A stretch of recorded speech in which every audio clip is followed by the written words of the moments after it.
Now, if you've clicked through to this video, I'm guessing that you know that Bonnie Prince Charlie's army got 3/4 of the way to London before turning back at Derby.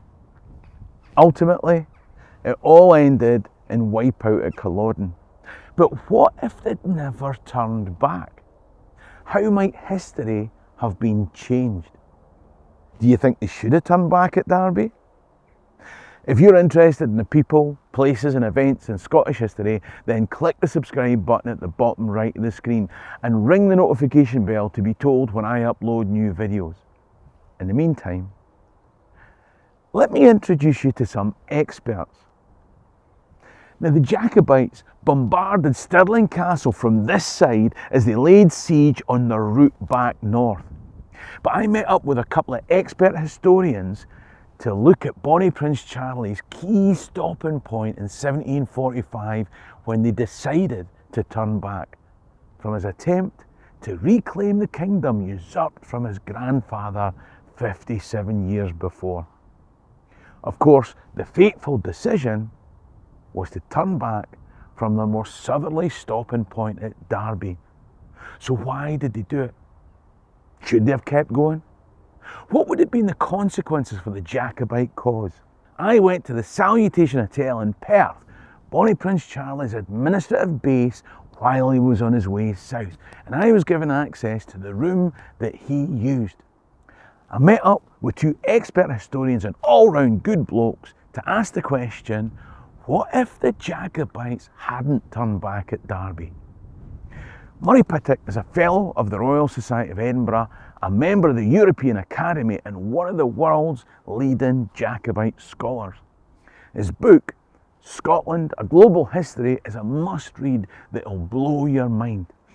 Chris Whatley is another Scottish historian with wide-ranging interests and a brain the size of a planet, who amongst other books gave us Scottish Society 1700 to 1830, Beyond Jacobitism Towards Industrialisation. Now, I'm going to leave a link to these and other books from these gentlemen in the description. In the very room occupied by Bonnie Prince Charlie on his way down to Derby in 1745. Isn't it incredible? Mm-hmm. And they got all that way down. I'm sure anyone that's watching knows that the Jacobites got all the way down to Derby, and then decided to come back after that. Now, I'll be honest, my brother lives in Derbyshire, and I'm not entirely surprised he decided to come back, but that's another story. They're nice people, I'm only having a laugh. As I say, we're only having a laugh. I love to visit my Derbyshire nieces. They do talk funny though. And of course, for a Jacobite clansman a long way from home in 1745, it would have felt stranger still. It was at Derby that the Jacobite generals came together to decide what to do. In my conversation with Murray and Chris, they pointed out how the generals who came together must have looked forward at the possibilities, looked around them at their circumstances, but also they would have looked back into their own recent history. You see, Scottish armies had crossed the border in support of the Stuarts before. They had marched south with Charles II against Cromwell's troops, and that had ended in disaster. Noting that when Charles II went to Worcester in 1651, he got fewer English recruits than Charles Edward managed on the route to Derby in 1745. That's interesting. Although it's a very different time, isn't it? Do you mean the time at the end of the... It's a different time, but it's a Scottish army. Mm-hmm. Charles II is leading a Scottish army, Charles Edward is leading a Scottish army. Mm-hmm. But they both, Charles II leads them to defeat. The question of whether Worcester was in the minds of some of the people in the Council of War at Derby is an interesting one. Yes, that is interesting. In the 1715 uprising, the Jacobites had crossed the border again, and that ill-fated event ended at the siege of Preston. Now, I've made a video about that, and you can come back and click top right to see it. But Murray made an interesting point. There are only about 900 to 1,000 Northern English who join the 1715 rising under Foster and Derwentwater. There are about 1,000 to 1,150 to 1,200 thereabouts English recruits who join in 1745. So it's not a major issue, and it is overtaken by the fact that the Jacobite army pushes past Preston, which is very good for morale initially in 45. And how many would they have needed to have felt comfortable? Thousands more English, and the 5,000, 2,000, 10,000? Hard to know, 5 probably. So they got English recruits, they just didn't get enough. They would also have looked back to the aftermath of the 1715 uprising, at a time before General Wade built his roads to give British Army access to the Highlands. Many more of them would be able to go back to life as normal after the 1715. They expected by going home they could just, basically, if things went bad and Charles went back to the continent, they could just, return and, switch on their box sets and all would be well and no one would come after them. And that's not, of course, what was ever going to happen, but they've seriously underestimated the fear and therefore the vindictiveness that they had aroused. And therefore, the decision at Derby is actually a very difficult one with hindsight we could change our minds about, because the chances of winning by going on were limited, very limited, but the chances of winning by retreating was 0. They thought that if they turned back and went home, the consequences would be light. How wrong they were. Now, I love the insights that these experts give us enthusiasts.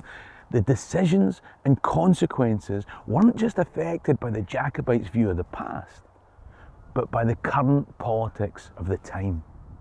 And I think what you've got here is a challenge to a new state, basically. And of course, you can call it vindictiveness, but this was basically a fight to the finish for a vision of a sort of society.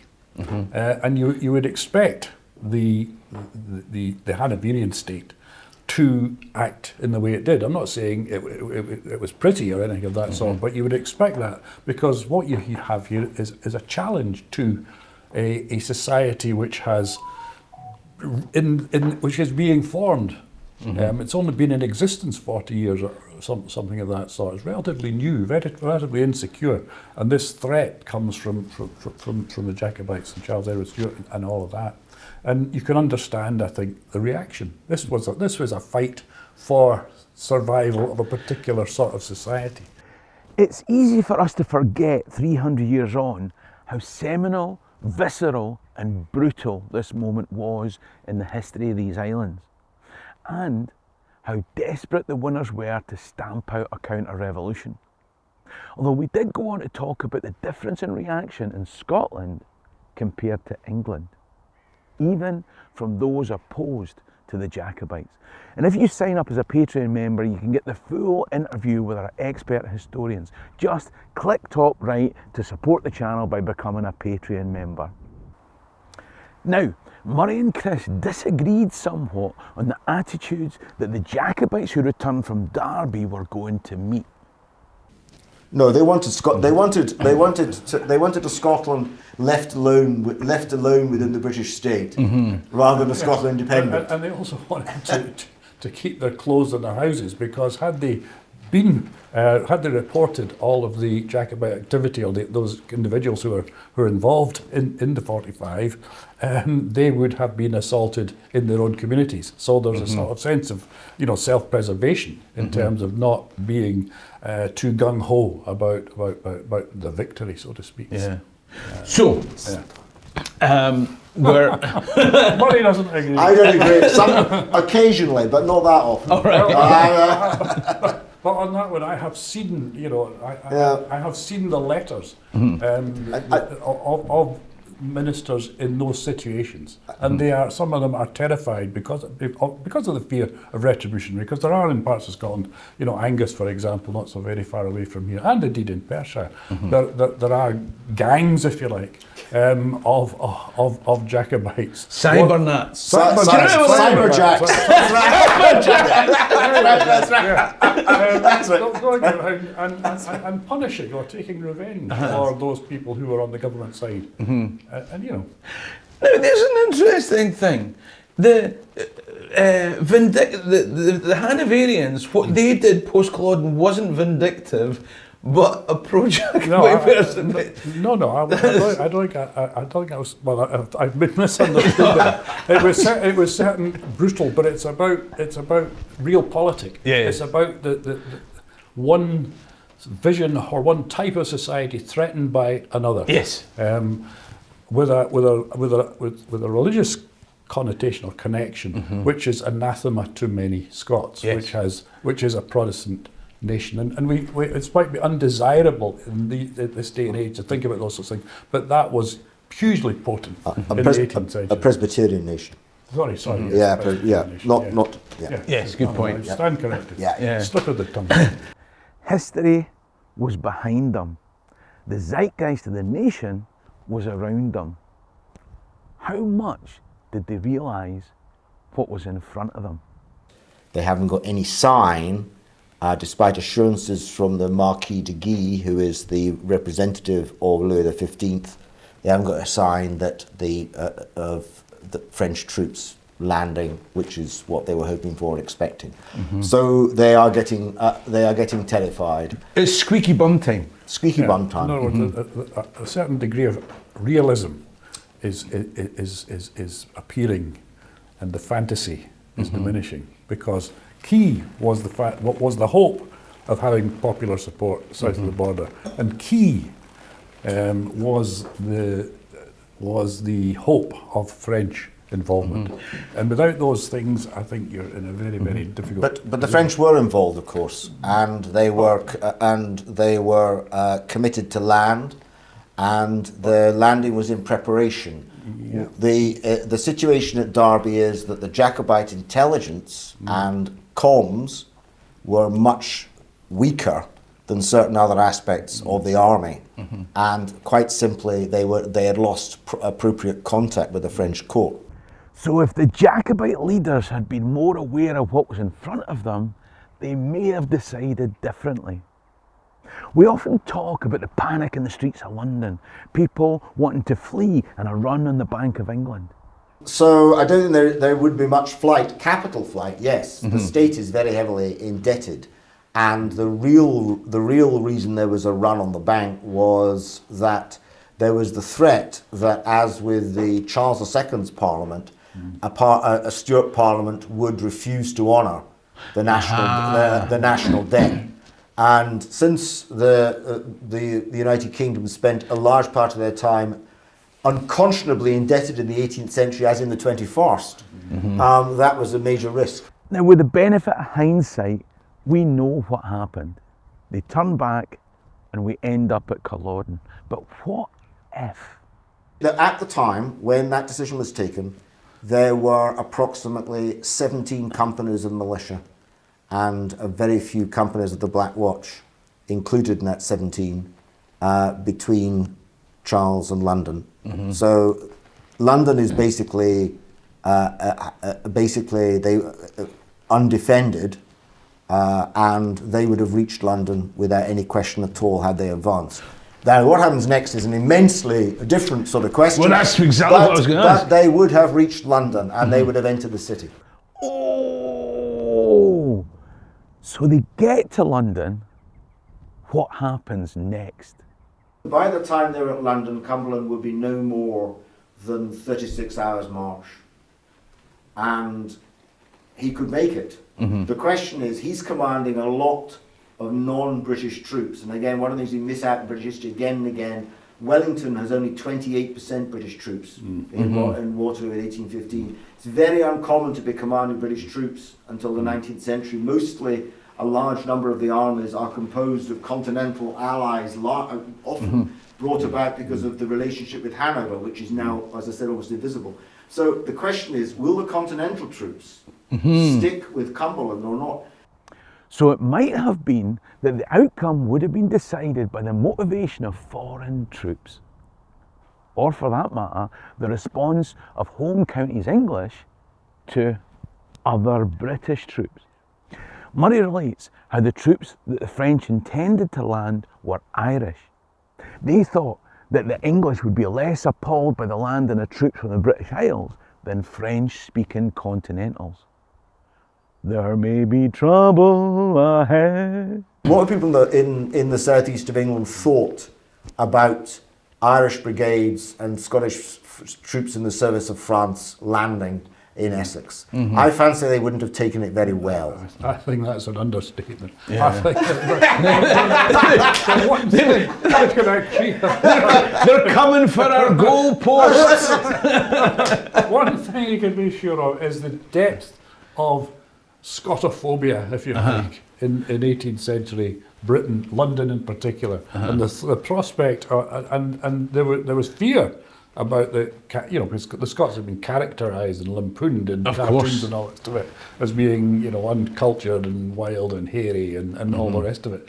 But I think the prospect, this is in the midst of the Enlightenment. Yes, indeed. But I think one of the interesting things is here that the French High Command were absolutely convinced that Anglophone Scots and Irish troops would stand a much better chance of being acceptable to the domestic population if they landed. And the sad truth may have been that French regulars would have been less unacceptable than the Irish brigades. That's certainly because the English didn't like France. Well, the English I shouldn't be saying this. Don't like foreigners. Listen, don't worry, nobody's watching. No. Yet. What are these things? So, whether Irish, French or Scots, with Jacobites in London and the possibility of landing on the coast, could it all have turned out differently? My own view, and this may reassure a despairing Christopher Waddle, my own view is that he would almost certainly have lost. But his chances would have been improved from where they stood at Derby, and much improved from what they stood for when he retreated. But it all could have been so much different. But it could have ended in ignominy. It did end in ignominy. Well, no, I'm now in your world of fantasy. Yeah, but the fact is, it's on moments that history turns, isn't it? Oh, yeah. For me, it was a thrill to talk to Murray and Chris, and I hope that it's inspired you. History turns on moments, and I hope that that's given you a deeper insight into the Jacobites and what might have been had things gone differently at Derby. But what if the Jacobites had never crossed the border in England in the first place? Now there's a question that needs exploring. And I did explore that question with Chris and Murray in the video that follows. You know you have to watch that. Just click the link coming up on screen now. The videos are only made with your support, and you can support the channel by clicking top right to become a Patreon member or buy me a coffee in the description below. I mean, Dawkins can be a lamb alive. Sherry and Drasta.